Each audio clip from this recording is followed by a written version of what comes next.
Good afternoon student. देखिए हम पढ़ रहे थे बैंक डेफिनेशन एंड फंक्शन। इसमें हमारा टॉपिक चल रहा था प्राइमरी फंक्शन, और प्राइमरी फंक्शन में हम पढ़ रहे थे एडवांसिंग एंड लोन। तो एडवांसिंग एंड लोन में हम 3 पॉइंट पढ़ चुके थे कि किस प्रकार से बैंक लोन प्रोवाइड करवाता है। तो जिसमें कैश क्रेडिट था, एडवांस लोन था और ओवरड्राफ्ट था। 4th पॉइंट था हमारा discounting of bill of exchange, जो हमारा कल टॉपिक ये चल रहा था। ठीक है, ये पॉइंट हम डिस्कस कर रहे थे, लेकिन टाइम की कमी के कारण मुझे वीडियो को अधूरा ही छोड़ना पड़ा। मैं पूरा ये समझा नहीं पाई आपको। आज हम इस पॉइंट को क्लियर करेंगे कि किस प्रकार से बैंक द्वारा बिल ऑफ एक्सचेंज को डिस्काउंट किया जाता है। ठीक है, तो हमने नेक्स्ट जो लास्ट क्लास थी उसमें हमने पढ़ा था कि एक क्रेता होता है, एक विक्रेता होता है।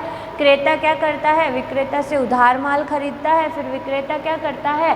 क्रेता को एक बिल लिख कर देता है, और क्रेता क्या करता है? उस बिल को एक्सेप्ट करता है। ठीक है, उसके बाद हमने पढ़ा कि ये जो बिल लिखा जाता है विक्रेता के द्वारा, इसमें क्रेता का नाम होता है, अमाउंट दी हुई होती है, डेट दी हुई होती है, और कब लिखा जाता है ये भी दिया हुआ होता है, और बैंक का नाम भी लिखा हुआ होता है। तो यहाँ पर जो थर्ड पार्टी आ जाएगी, थर्ड जो पर्सन आ जाता है यहाँ पर, वो क्या आ जाता है?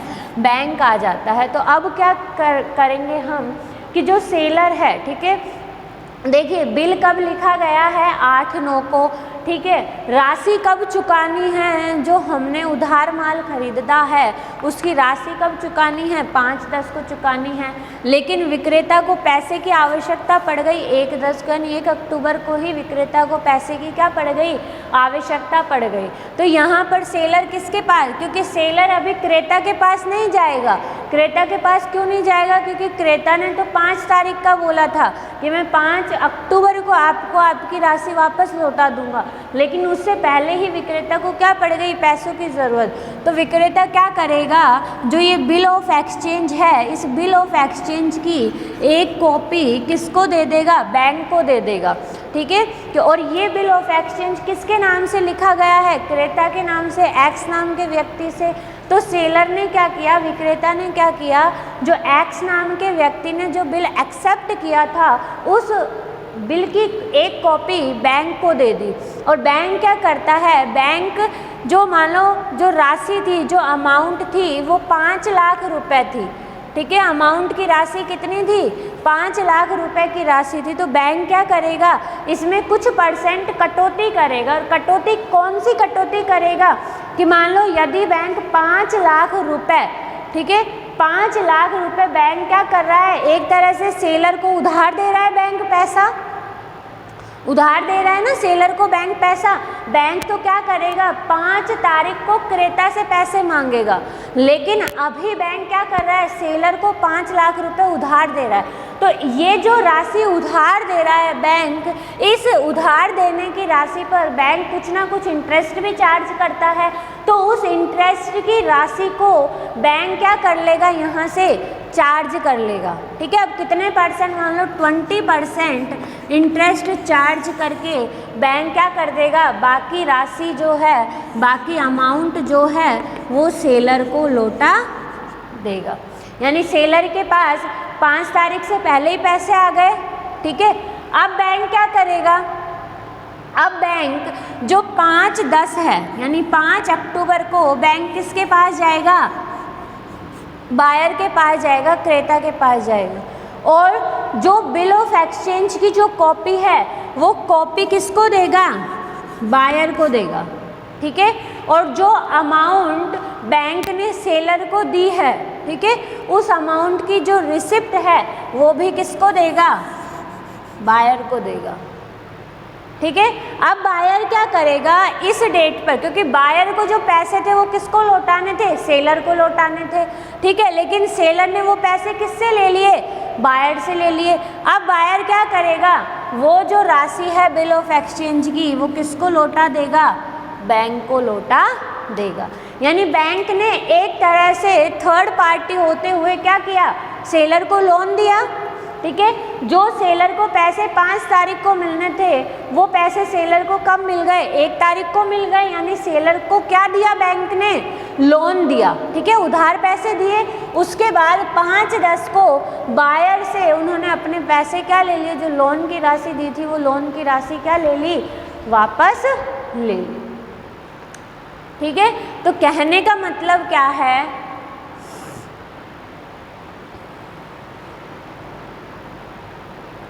तो कहने का मतलब क्या है कि जो बैंक है, ठीक है, बैंक बिल ऑफ एक्सचेंज में कटौती करके भी क्या देता है, लोन। अब यहाँ पर कटौती कैसे हुई, जो ये 5 लाख रुपए थे, ये 5 लाख रुपए पूरे नहीं दिए बैंक ने सेलर को, इसमें 20% की क्या कर ली, 20% की कटौती कर ली, डिस्काउंट कर लिया 20% का।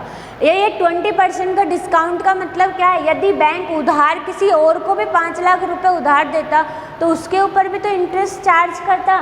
तो एक तरह से जो ये कटौती है ये बैंक का क्या है, इंटरेस्ट है। और यहाँ से जो कटौती की जो राशि मिली है, मान लो 5 दूनी 10, तो 10,000 रुपये जो बैंक को मिले हैं वो बैंक का क्या हो गया, प्रॉफिट हो गया, इंटरेस्ट हो गया। क्या हो गया, बैंक का इंटरेस्ट हो गया। यानी बैंक ने 5 लाख रुपए पर 10,000 रुपये क्या कर लिए, कमा लिए, इनकम कर ली। ठीक है, तो 4 तरह से बैंक क्या करता है, लोन प्रोवाइड कराता है, कैश क्रेडिट के माध्यम से, लोन एंड एडवांस के माध्यम से, ओवरड्राफ्ट के माध्यम से और discounting of bill of exchange के माध्यम से। आप इसको नोट करना चाहें तो कर सकते हैं।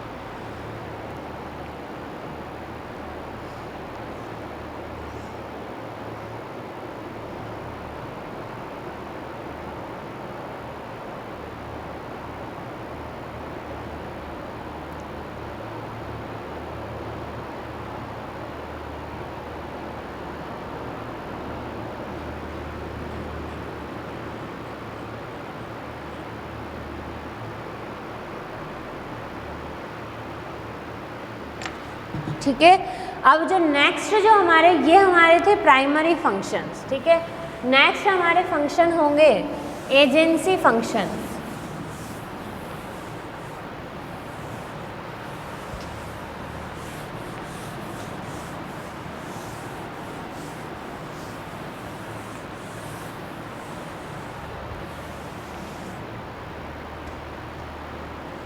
नेक्स्ट फंक्शन है agency functions.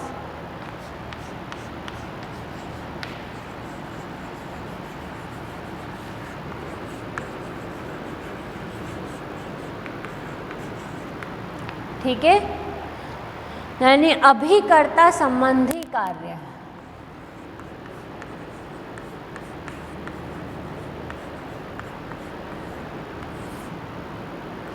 Agent related function.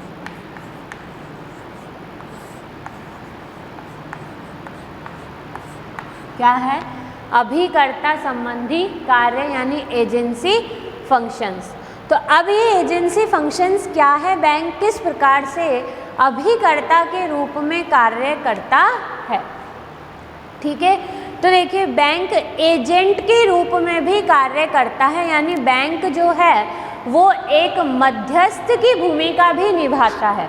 किसकी भूमिका निभाता है बैंक, बैंक एक मध्यस्थ जो होता है उस मध्यस्थ की भूमिका भी बैंक द्वारा निभाई जाती है। ठीक है, तो देखिए इसमें भी कुछ कार्य हैं। ठीक है, कुछ फंक्शंस हैं जो है, फर्स्ट फंक्शन है collection of cheque.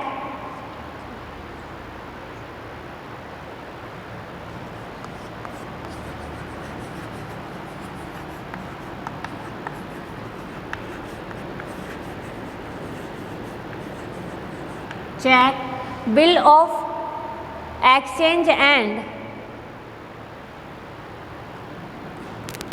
Cheque, bill of exchange and letter of credit. ठीक है, चेक, विनिमय बिल व अन्य साख पत्रों के भुगतान का संग्रहण। ठीक है, चेक, विनिमय बिल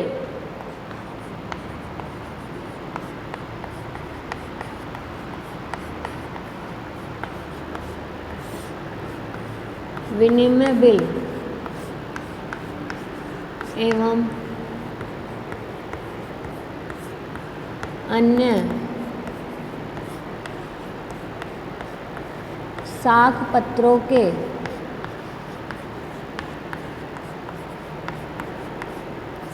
भुगतान का संग्रह। ये पॉइंट्स आप लिख लेना बस, या आप जब नोट्स बनाओ तब आप इन पॉइंट्स को लिख लेना। नेक्स्ट है payment of cheque bill of exchange.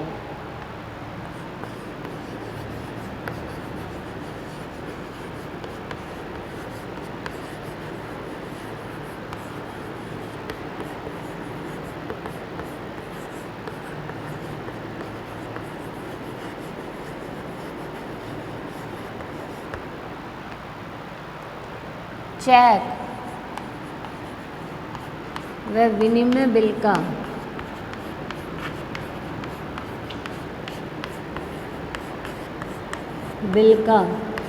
भुगतान।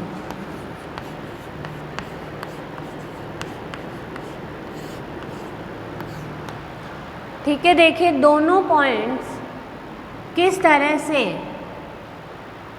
एजेंसी फंक्शंस को दर्शाते हैं। फर्स्ट पॉइंट है collection of cheque bill of exchange and letter of credit, यानी चेक, विनिमय बिल एवं अन्य साख पत्रों के भुगतान का जो संग्रहण है, जो कलेक्शन है, वो किसके द्वारा किया जाता है? बैंक के द्वारा। देखिए बैंक अपने ग्राहकों द्वारा जमा कराए गए चेक, विनिमय बिल, हुंडियों एवं अन्य साख पत्रों का भुगतान प्राप्त करते हैं। वे अपने ग्राहक के प्रतिनिधि के रूप में साख पत्रों का संग्रहण कर उसके खाते में जमा कर देते हैं। सामान्य रूप से बैंक कार्य द्वारा निःशुल्क किया जाता है, किंतु बाहर के साख पत्रों के संग्रहण के लिए बैंक कुछ शुल्क लेते हैं। ठीक है, देखिए यदि हम बात करें चेक्स की, बिल ऑफ एक्सचेंज की एंड लेटर ऑफ क्रेडिट की, तो बिल ऑफ एक्सचेंज का मैंने बताया आपको, इससे पहले समझाया कि एक्स नाम का व्यक्ति था। ठीक है, उसने क्या किया? बिल को एक्सेप्ट किया। ठीक है, अब उस बिल का पेमेंट किसके द्वारा किया गया? बैंक के द्वारा। यानी वहाँ पर बैंक ने किसके रूप में कार्य किया? वहाँ पर बैंक ने एक एजेंट के रूप में कार्य किया, एक अभिकर्ता के रूप में, एक माध्यम के रूप में कार्य किया। इसी तरह मैं यदि किसी अन्य व्यक्ति को चेक लिख कर देती हूँ, ठीक है, मान लो मेरे से कोई व्यक्ति उधार पैसे मांगता है और मैं उसको क्या कर रही हूँ? चेक लिख कर दे रही हूँ, तो मैंने तो केवल चेक उसको लिख कर दे दिया। ठीक है, वो कहाँ जाएगा? बैंक में जाएगा, और बैंक क्या करेगा? मैंने जो उसको चेक लिख कर दिया है उस चेक का पेमेंट किसके द्वारा किया जाएगा? बैंक द्वारा किए। दोनों पॉइंट एक साथ समझना। ठीक है, उस चेक का पेमेंट किसके द्वारा किया जाएगा? बैंक द्वारा किया जाएगा। ठीक है, अब मान लो मुझे किसी से क्या करना हो, पैसे मैंने किसी ने मुझसे पैसे उधार लिए और मुझे उससे पैसे क्या करने हैं? वापस मांगने। तो उसने मुझे क्या कर दिया? चेक लिख कर दे दिया। ठीक है, मैंने वो किसी थर्ड पर्सन को वो चेक दे दिया और मैंने बोला कि इस चेक को मेरे अकाउंट में पास करा देना। उसने, बैंक ने पास कर दिया, तो बैंक ने वो पैसे जो मैंने किसी को उधार दिए थे, जो चेक के माध्यम से मेरे पास आए, बैंक ने क्या कर दिया? मेरे अकाउंट में डिपॉजिट कर दिया। यानी मुझे यहाँ पर कुछ काम नहीं करना पड़ा, मेरा काम किसने कर दिया? बैंक ने कर दिया, एक माध्यम के रूप में कर दिया। ठीक है, तो बैंक क्या करता है? जो भी चेक होते हैं उसके कस्टमर के, जो भी बिल ऑफ एक्सचेंज होते हैं उनका पेमेंट भी करता है, और यदि पेमेंट किया जाता है तो उस पेमेंट को बैंक द्वारा एक्सेप्ट भी किया जाता है। ठीक है, क्या कर रहा है बैंक? बिल ऑफ एक्सचेंज और चेक का पेमेंट भी कर रहा है। ठीक है, और यदि हमें कोई चेक दे रहा है उसका पेमेंट यदि कलेक्ट करना है तो बैंक क्या कर रहा है? उसका पेमेंट भी कलेक्ट करता है। जैसे अब बहुत ज़्यादा ऑनलाइन शॉपिंग चलती है, तो ऑनलाइन शॉपिंग में हम क्या करते हैं? कार्ड के माध्यम से पेमेंट करते हैं। ठीक है, यदि हम कोई भी सामान खरीद रहे हैं, जैसे मिंत्रा पे या फ्लिपकार्ट पे हम कोई भी सामान खरीदते हैं, तो कई बार तो हम कैश देते हैं। ठीक है, या फिर हम क्या करते हैं? हम डेबिट या क्रेडिट कार्ड के माध्यम से पेमेंट कर देते हैं। ठीक है, तो जो डेबिट या क्रेडिट कार्ड से हम पेमेंट कर रहे हैं वो क्या हम कर रहे हैं? नहीं, हमारे एजेंट के रूप में बैंक क्या कर रहा है, उस कंपनी को पेमेंट कर रहा है। तो बैंक किसके माध्यम के रूप में कार्य करता है, एक एजेंट के माध्यम के रूप में कार्य करता है। कैसे, वो हमारे जो भी चेक होते हैं, बिल ऑफ एक्सचेंज होते हैं, और भी जो अदर खर्चे होते हैं उनका भुगतान भी करता है। और यदि हमें किसी से भुगतान प्राप्त करना है तो उसका कलेक्शन भी किसके द्वारा किया जाता है, बैंक के माध्यम से किया जाता है। ठीक है, नेक्स्ट है देखिए, collect payment on behalf of customers.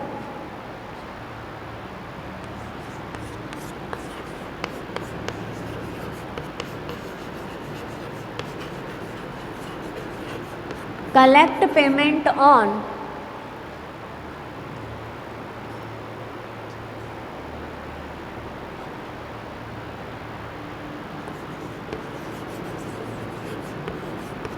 Behalf of customers. ठीक है, ग्राहकों के लिए भुगतान प्राप्त करना।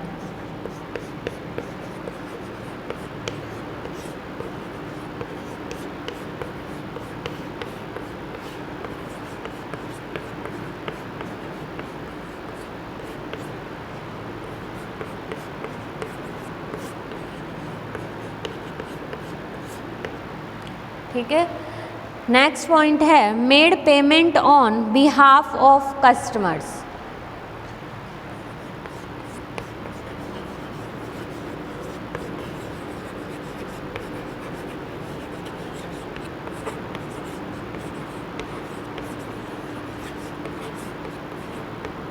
Made payment on behalf of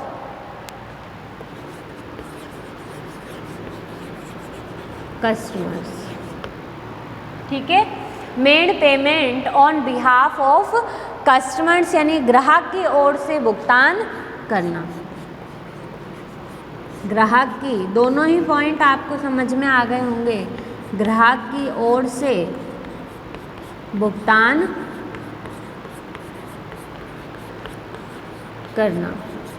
ऊपर जो पॉइंट थे सेम ही पॉइंट थे, लेकिन ऊपर क्या था कि हम क्या कर रहे हैं, जो चेक है या बिल ऑफ एक्सचेंज है उसके ऊपर बात कर रहे हैं। ठीक है, यदि हम थर्ड और फोर्थ पॉइंट की बात करें तो यहाँ पर क्या किया जा रहा है, यहाँ पर collect payment on behalf of customers यानी ग्राहकों के लिए भुगतान प्राप्त करना। अब ग्राहकों के लिए किस तरह का भुगतान प्राप्त किया जाता है, बैंक अपने ग्राहक के लिए किराया, ब्याज, ऋण की किस्त, पेंशन, लाभांश आदि की वसूली करने का कार्य भी करते हैं तथा यह रकम ग्राहक के खाते में क्या कर दी जाती है, जमा। यदि मान लो मैंने मेरा घर रेंट पे दिया हुआ है, ठीक है, और या मैंने मान लो या आप हैं, आपने भी मान लो अपना घर रेंट पे दिया हुआ है और आप उस सिटी में नहीं रहते हैं, ठीक है, अदर सिटी में रहते हैं, ठीक है, और आप हर महीने किराया लेने के लिए नहीं आ सकते, तो क्या किया जाएगा, अब आप किराया कैसे लेंगे। अब आपने घर तो रेंट पे दिया हुआ है, आप अदर सिटी में रहते हैं, मान लो आपका घर है अलवर में, ठीक है, अलवर में जो घर है वो आपने किस पर दिया हुआ है, रेंट पर दिया हुआ है, और आप कहाँ रहते हैं, मान लो आप रहते हैं दिल्ली, लेकिन आप हर महीने रेंट को कलेक्ट करने के लिए नहीं आ सकते हैं, तो यहाँ पर क्या किया जाएगा, आपके बिहाफ पर आपका जो रेंट का जो कलेक्शन किया जाएगा वो किसके द्वारा किया जाएगा, बैंक के माध्यम से किया जाएगा। यदि मान लो आपने कोई शेयर वगैरह है, शेयर क्या कर रखा है आपने, शेयर आपने खरीद रखे हैं, तो उस शेयर पर जो भी डिविडेंड आपको मिलेगा तो उस डिविडेंड को भी बैंक क्या कर लेगा, उसको बैंक द्वारा एक्सेप्ट कर लिया जाएगा, बैंक द्वारा प्राप्त कर लिया जाएगा। ठीक है, तो बैंक क्या करता है, अपने ग्राहकों के लिए भुगतान को प्राप्त भी करता है, चाहे रेंट हो, चाहे डिविडेंड हो या अदर जो भी खर्चे हो, उन सब खर्चों को बैंक क्या करता है, प्राप्त करता है। और सेम दूसरा पॉइंट है कि made payment on behalf of customers, यानी ग्राहक की ओर से भुगतान भी करता है। यदि मुझे रेंट देना है, ठीक है, तो मैं क्या करूँगी, मेरे जो लैंडलॉर्ड है उनके अकाउंट में क्या कर दूँगी, जमा कर दूँगी। तो मैंने क्या किया है, मैंने फ़ोन से, आजकल तो सब चीज़ें ऑनलाइन हो जाती, तो मैंने फ़ोन से क्या किया, मैंने फ़ोन से मेरा जो रेंट होल्डर मेरे जो मकान मालिक है, लैंडलॉर्ड है, उनके अकाउंट में मैंने पैसे क्या कर दिए, ट्रांसफ़र कर दिए। मैं उनको कैश तो देने नहीं गई, मेरे बिहाफ पर बैंक ने क्या किया, मेरे अकाउंट से राशि को कट करके और किनके अकाउंट में ट्रांसफ़र कर दिया, जो मेरे लैंडलॉर्ड हैं उनके अकाउंट में ट्रांसफ़र कर दिया। तो बैंक एजेंट के माध्यम से या एजेंट के रूप में हमारे पेमेंट को कलेक्ट भी करते हैं और हमारे जो भी खर्चे होते हैं उन खर्चों का पेमेंट भी बैंक द्वारा किया जाता है। ठीक है, तो ये पॉइंट आप लिखना चाहें तो लिख लीजिए।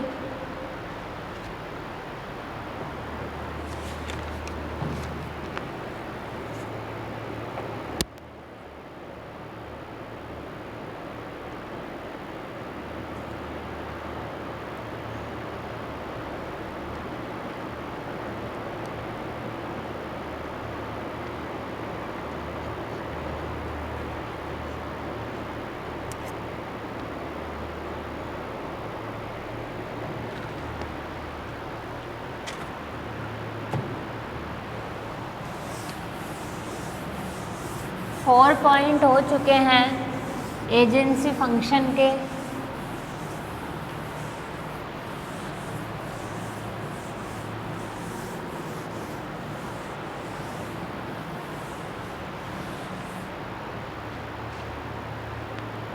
फिफ्थ पॉइंट देखिए, फिफ्थ पॉइंट है functions as a manager.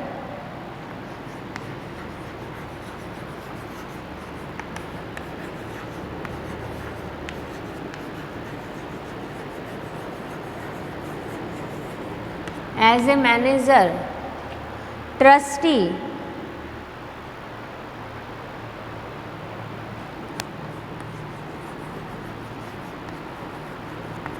function as a manager, trustee, executor,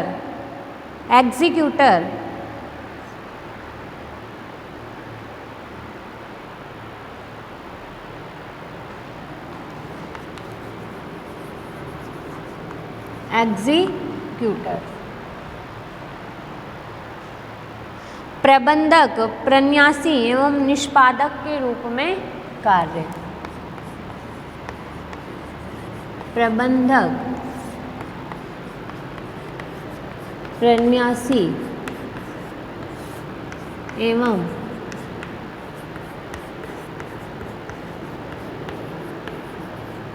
निष्पादक के रूप में कार्य। ठीक है, functions as a manager, trustee और एग्जीक्यूटर्स, यानी बैंक क्या करता है, बैंक प्रबंधक, प्रन्यासी एवं निष्पादक के रूप में भी बैंक द्वारा कार्य किया जाता है। ठीक है, देखिए बैंक अपने ग्राहक के आदेश पर उसकी संपत्ति के विभाजन, व्यवस्था व प्रबंध आदि का दायित्व भी उठाते हैं। ठीक है, बैंक क्या करता है, बैंक अपने ग्राहक के आदेश के अनुसार, यानी बैंक में जो हमारा जो बैंक में यदि अकाउंट है तो हम बैंक के क्या हो गए, कस्टमर हो गए।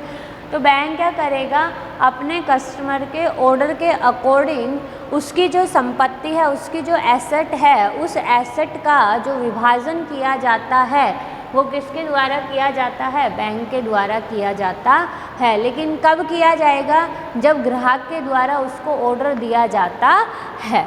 नेक्स्ट देखिए, वह अपने ग्राहक की वसीयत को भी कार्यान्वित करने का कार्य करता है। ठीक है, और यदि कस्टमर चाहे, ठीक है, जो बैंक का जो कस्टमर है वो चाहे कि मेरे द्वारा जो वसीयत लिखी गई है उस वसीयत को इम्प्लीमेंट किसके द्वारा किया जाए, बैंक के द्वारा इम्प्लीमेंट उसको किया जाए। तो बैंक क्या करता है, एक प्रबंधक के रूप में भी, प्रन्यासी के रूप में भी कार्य कर रहा है। कैसे, उसकी जो संपत्ति है उसका डिवाइडेशन भी वो करेगा, ठीक है। और ट्रस्टी के रूप में कैसे करता है कि उसकी जो वसीयत है उस वसीयत को इम्प्लीमेंट करने का कार्य भी करेगा। यानी कल को यदि बैंक का जो कस्टमर है उसकी मृत्यु हो जाती है तो उसके बाद उसकी संपत्ति किसे मिलेगी, तो ये किसके द्वारा निर्धारित किया जाता है, बैंक के द्वारा निर्धारित किया जाता है। बैंक अपने ग्राहक की ओर से न्यायालय व अन्य सरकारी आदेशों को क्रियान्वित करने के लिए कार्य करता है।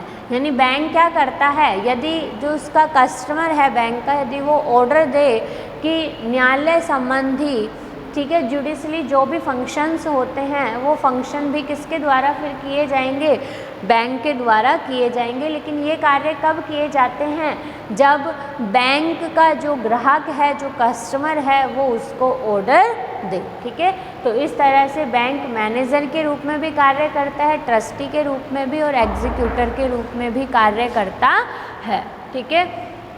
उसके बाद देखिए नेक्स्ट है अंडर राइटिंग फंक्शंस।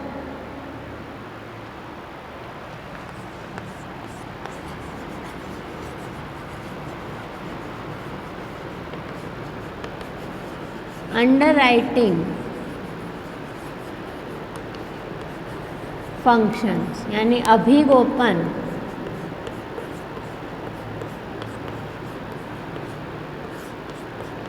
संबंधी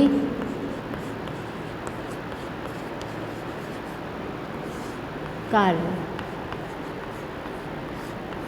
क्या है, अंडरराइटिंग फंक्शंस यानी अभिगोपन संबंधी कार्य। तो इसमें देखिए बैंक बड़ी औद्योगिक एवं व्यापारिक इकाइयों के अंश व ऋण पत्रों के अभिगोपन का कार्य भी करता है। बैंक क्या करता है कि जो भी बड़ी बड़ी जो इंडस्ट्रियल यूनिट्स होती है, जो भी बड़ी बड़ी जो कंपनियां होती है, उन कंपनियों के शेयर्स और जो भी डिबेंचर्स होते हैं, उन डिबेंचर्स को अंडरराइट करने का कार्य किसके द्वारा किया जाता है, बैंक के द्वारा किया जाता है। अब कैसे किया जाता है वो देखिए कि इसमें कंपनी को न्यूनतम पूंजी मिलने की गारंटी प्राप्त हो जाती है। यदि कंपनी के अंश व ऋण पत्र जनता द्वारा पर्याप्त मात्रा में नहीं खरीदे जाते हैं तो बैंक स्वयं इन्हें क्रय करता है, ठीक है। इससे एक और कंपनी के प्रति जनता का विश्वास बढ़ता है तो दूसरी ओर कंपनी को न्यूनतम पूंजी प्राप्त होने की गारंटी मिल जाती है। देखिए किस तरह से अंडरराइट करता है जो कंपनी होती हैं उनके शेयर्स और डिबेंचर्स को। तो जब कंपनी के द्वारा जब शेयर्स इशू किए जाते हैं, ठीक है, कंपनी के द्वारा जब शेयर्स इशू किए जाते हैं तो 90% जो शेयर्स हैं, ठीक है, 90% जो शेयर्स हैं वो जनता के द्वारा परचेज किए जाने चाहिए। क्या किए जाने चाहिए, जनता के द्वारा 90% जो शेयर्स है वो परचेज किए जाने चाहिए। लेकिन जनता ने मान लो 80% शेयर ही क्या किए, परचेज किए। जनता ने क्या किए, केवल 80% शेयर ही परचेज किए। अब जो 10% जो शेयर है, यानी यदि ये 10% शेयर परचेज नहीं किए जाएंगे तो कंपनी के जो 80% जो शेयर परचेज किए गए हैं वो भी कंपनी क्या ले लेगी, वापस ले लेगी। क्यों, क्योंकि इनका एक रूल है, एक नियम बनाया हुआ है कि 90% शेयर जनता के द्वारा परचेज किए जाने चाहिए। तो फिर बैंक क्या करेगा, जिस भी बैंक में कंपनी का अकाउंट होता है तो बैंक क्या करता है कि ये जो 10% जो शेयर है जो जनता के द्वारा नहीं परचेज किए गए उन्हें बैंक स्वयं क्या कर लेता है, परचेज कर लेता है। बैंक क्या कर लेता है, स्वयं उन शेयर्स को परचेज कर लेता है, ठीक है। इससे क्या होगा कि जो रिस्क आने वाली थी कंपनी पर कि 80% शेयर इन्होंने इशू कर दिए, जनता ने खरीद लिए, 10% नहीं खरीदे। अब यदि 10% नहीं खरीदे जाते तो बैंक को 80% शेयर क्या करना पड़ता, दोबारा से खुद वापस लेना पड़ता। ठीक है, अगर वो वापस ले लेते तो इससे क्या होता, जनता के मन में कंपनी के प्रति विश्वास क्या हो जाता, कम हो जाता, क्योंकि हमने शेयर खरीदे और इनके तो बिके ही नहीं और इन्होंने अब वापस हमसे वो शेयर ले लिए। ठीक है, तो इससे यदि अंडरराइटिंग कार्य किया जा रहा है बैंक के द्वारा तो इससे कंपनी के प्रति जनता के मन में क्या बढ़ता है, विश्वास भी बढ़ता है और इससे कंपनी की जो रिस्क है वो रिस्क भी क्या हो जाती है, कम हो जाती है। और यदि 10% शेयर परचेज किए गए हैं, यदि मैं बात करूं कंपनी शेयर इशू क्यों करती है, कंपनी शेयर इशू करती है फंड को रेज करने के लिए, तो यहाँ पर कंपनी को फंड भी क्या हो जाता है, प्राप्त हो जाता है। तो यहाँ पर भी जो बैंक है वो कंपनी के एजेंट के रूप में ही कार्य कर रहा है। किस रूप में कार्य कर रहा है, एजेंट के रूप में ही कार्य कर रहा है। ठीक है, तो इस तरह से ये हमारे कुछ एजेंसी फंक्शंस थे जो हमने किए थे। ठीक है, जिसमें हमने 6 फंक्शंस किए और 6 फंक्शंस से हमने ये जाना कि बैंक किस तरह से अपने कस्टमर के एजेंट के रूप में कार्य करता है, अपने कस्टमर के मैनेजर के रूप में कार्य करता है, अपने कस्टमर के ट्रस्टी के रूप में कार्य करता है, अपने कस्टमर के एग्जीक्यूटर के रूप में कार्य करता है और किस तरह से अंडरराइटिंग कमीशन बैंक द्वारा किए जाते हैं।